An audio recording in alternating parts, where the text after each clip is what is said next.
ಇದು ನಿಮ್ಮ ಪ್ರಜಾಶಕ್ತಿ ಟಿವಿಯ ಬಿಗ್ ಇಂಪ್ಯಾಕ್ಟ್.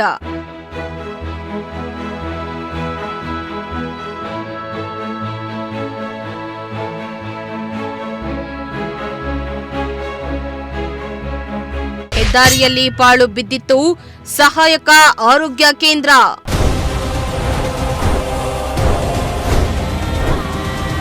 ಸುದ್ದಿ ಬಿತ್ತರಿಸಿದ್ದ ಗಂಟೆಗಳಲ್ಲೇ ಆರೋಗ್ಯ ಕೇಂದ್ರ ಫುಲ್ ಕ್ಲೀನ್.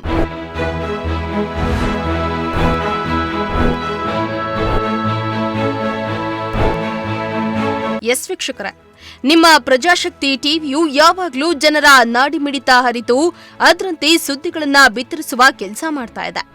ಸಾರ್ವಜನಿಕರ ನೋವಿಗೆ ಸ್ಪಂದಿಸಿ ವರದಿ ಮಾಡಿ ಅಧಿಕಾರಿಗಳನ್ನ ಎಚ್ಚರಿಸುವ ಕೆಲಸ ಮಾಡ್ತಾ ಇದೆ.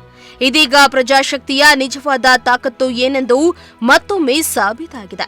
ಶಿರಾ ರಾಷ್ಟ್ರೀಯ ಹೆದ್ದಾರಿ 48ರ ಬಳಿಯಿದ್ದ ಸಹಾಯಕ ಆರೋಗ್ಯ ಕೇಂದ್ರ ಪಾಳು ಬಿದ್ದಿದ್ದು, ಈ ಕುರಿತಾಗಿ ನಿಮ್ಮ ಪ್ರಜಾಶಕ್ತಿ ಟಿವಿ ಬೆಳಗ್ಗೆ ತಾನೇ ಸುದ್ದಿ ಬಿತ್ತರ ಮಾಡಿತ್ತು. ಸುದ್ದಿ ಬಿತ್ತರ ಮಾಡಿದ ಕೆಲವೇ ಗಂಟೆಗಳಲ್ಲಿ ಸಹಾಯಕ ಆರೋಗ್ಯ ಕೇಂದ್ರ ಕ್ಲೀನ್ ಮಾಡಲು ಅಧಿಕಾರಿಗಳು ಮುಂದಾಗಿದ್ದಾರೆ. ಇದು ನಿಮ್ಮ ಪ್ರಜಾಶಕ್ತಿ ಟಿವಿಯ ಬಿಗ್ ಇಂಪ್ಯಾಕ್ಟ್ ಆಗಿದೆ.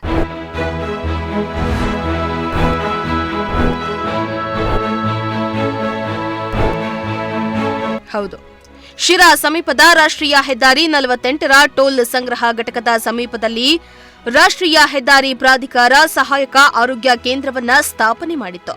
ಆದರೆ ಈ ಸಹಾಯಕ ಆರೋಗ್ಯ ಕೇಂದ್ರವು ಯಾರ ಉಪಯೋಗಕ್ಕೆ ಬಾರದೆ ಪಾಳು ಬಿದ್ದ ಕೊಂಪೆಯಾಗಿತ್ತು.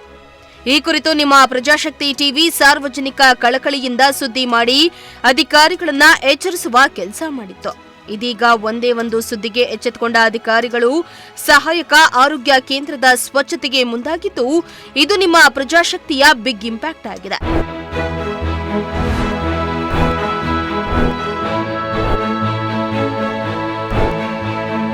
ಸುದ್ದಿ ಪ್ರಸಾರದ ಬೆನ್ನಲ್ಲೇ ರಾಷ್ಟ್ರೀಯ ಹೆದ್ದಾರಿ ಕರೇಜೀವನಹಳ್ಳಿ ಟೋಲ್ ಬಳಿ ಸಹಾಯಕ ಆರೋಗ್ಯ ಕೇಂದ್ರದಲ್ಲಿ ರಾಶಿ ವಸ್ತುಗಳನ್ನ ಟೋಲ್ ಸಿಬ್ಬಂದಿಗಳ ಸಹಾಯದಿಂದ ತೆರವು ಮಾಡಿಸ್ತಾ ಇದ್ದು, ಸ್ವತಃ ಟೋಲ್ ಅಧಿಕಾರಿಗಳೇ ಮುಂದೆ ನಿಂತು ಸ್ವಚ್ಛತಾ ಕಾರ್ಯವನ್ನ ಮಾಡಿಸಿದ್ದಾರೆ. ಜೊತೆಗೆ ಆದಷ್ಟು ಬೇಗ ಈ ಸಹಾಯಕ ಆರೋಗ್ಯ ಕೇಂದ್ರ ಜನ ಸೇವೆಗೆ ತೆರೆಯಲಾಗುವುದೆಂದು ತಿಳಿಸಿದ್ದಾರೆ. ಶ್ರೀಮಂತ ಪ್ರಜಾಶಕ್ತಿ ಟಿವಿ, ಶಿರಾ.